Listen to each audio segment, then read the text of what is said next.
Well, after being on TikTok, Instagram and YouTube for over 4 years, I thought it was about time I enlightened you what I'm all about.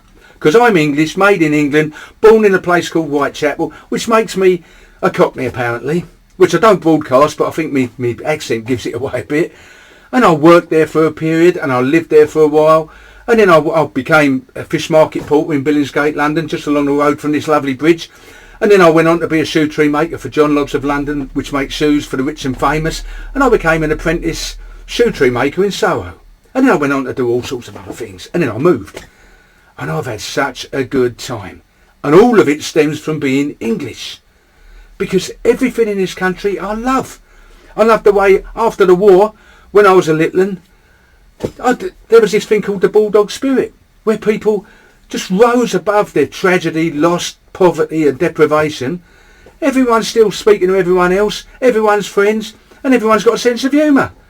And that's just stuck with me. And then when it comes to all those other things that I'm proud of, all of the security services, the armed forces, the police, the fire brigade, the NHS and all the rest of them, I'm proud of them because they've all had an impact on my life at some point, and I'm so grateful to have received something from it. Along with the NHS, who saved my life on a couple of occasions, and I wouldn't be here if it weren't for them. And I wouldn't be here if it weren't for the ambulance that got me there, or the police that arrived. So it's all relevant. And I've had a flagpole in my garden for 14 years, and that flag goes up, the England flag or the Britain flag, whenever there's a national event. Whether it's rugby, tennis, cricket, football, or the Olympic Games.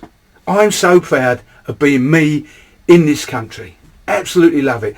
And I'm proud of the Irish and the Welsh and the Scottish, because when they celebrate their national days, whether it's St David, St Andrews, St Patrick or St George, why shouldn't they be proud of where they come from? Because if there's some dim and dark history where things weren't so good, that's not their fault. They weren't there. They're not part of that. They're part of here and there. So I'm proud of those people. I'm proud of everyone that's proud of where they come from, and why shouldn't you be? And I nearly forgot to add, I moved out of this country and I went to a place called Tenerife, and I was there for nearly 2 years where the sun shines almost every day and it's a bit of paradise, and I made lots of friends and I had loads of success along with my wife, and I came back. And you wouldn't believe why.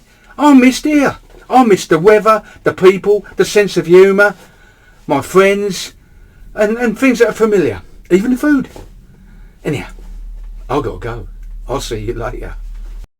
If you like listening to what I've got to say, do me a favour, please subscribe. It doesn't cost anything, but don't forget to ring the bell, otherwise you won't get notifications when I've got a new video coming out, and you can hear more of me. What luck. See you then.